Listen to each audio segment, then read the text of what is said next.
जय भीम दोस्तों। दिल्ली की सर्द सुबह थी। फरवरी की हल्की धूप संसद भवन की दीवारों से टकराकर जैसे इतिहास के पन्नों को चमका रही थी। देश भर में संत रविदास जयंती की तैयारियां थीं। मंदिरों में भजन गूंज रहे थे। गलियों में लोग हाथों में झंडे और आंखों में उम्मीद लिए चल रहे थे। इसी सुबह प्रधानमंत्री नरेंद्र मोदी अपने कक्ष में बैठे संत रविदास की वाणी पढ़ रहे थे। मन चंगा तो कठौती में गंगा। उनकी आंखें कुछ पल के लिए ठहर गईं। वह पंक्ति जैसे सीधे आत्मा को छू गई।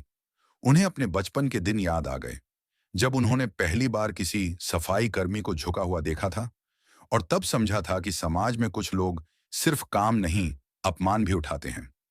आज वही पीड़ा उनके चेहरे पर थी, लेकिन साथ ही एक दृढ़ निश्चय भी। कार्यक्रम स्थल पर जब प्रधानमंत्री पहुंचे तो वातावरण में भक्ति और भावनाओं की लहर थी। संत रविदास की प्रतिमा के सामने दीप प्रज्वलित हुआ। मंच पर बैठी भीड़ में बुजुर्ग थे, युवा थे, महिलाएं थीं और उनकी आंखों में एक ही सवाल था, क्या आज कुछ बदलेगा? मोदी ने माइक संभाला। कुछ पल मौन रहा। फिर उन्होंने धीमे स्वर में कहा, संत रविदास सिर्फ एक संत नहीं थे, वे उस भारत की आत्मा थे जो बराबरी चाहता है, सम्मान चाहता है। भीड़ सांस रोके सुन रही थी। उन्होंने आगे कहा कि आज रविदास जयंती के अवसर पर सरकार एक बहुत बड़ा ऐलान कर रही है। देश भर में उन समुदायों के लिए जिन्हें पीढ़ियों से हाशिए पर रखा गया, एक विशेष राष्ट्रीय अभियान शुरू किया जाएगा। शिक्षा, रोजगार और सम्मान, तीनों को एक साथ जोड़ने वाली योजना। यह कोई साधारण घोषणा नहीं थी। यह उन हाथों के लिए थी जो सदियों से झाड़ू पकड़ते रहे, उन आंखों के लिए थी जो सपने देखने से डरती रहीं, और उन दिलों के लिए थी जिन्हें बार बार टूटना पड़ा। भीड़ में एक बूढ़ी महिला की आंखों से आंसू बहने लगे। उसने अपने पोते का हाथ पकड़ा और बोली, बेटा, शायद तू वो दिन देखेगा जो मैंने सिर्फ सपना समझा था। प्रधानमंत्री का स्वर भी भारी हो गया।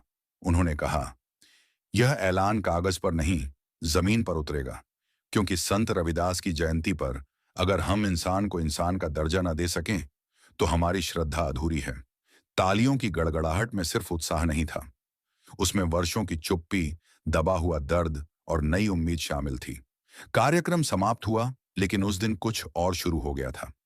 लोग लौटते समय सिर्फ नारे नहीं लगा रहे थे, वे एक दूसरे की आंखों में देखकर मुस्कुरा रहे थे। जैसे संत रविदास की वाणी फिर से जीवित हो उठी हो। मन चंगा हो गया था और कठौती में गंगा बहने लगी थी। अगर यह कहानी आपके दिल को छू गई हो, अगर संत रविदास की वाणी और बराबरी के सपने ने आपको एक पल के लिए सोचने पर मजबूर किया हो, अगर आपको लगा हो कि शब्दों के जरिए किसी की पीड़ा और उम्मीद सामने आई है, तो इस कहानी को लाइक जरूर करें।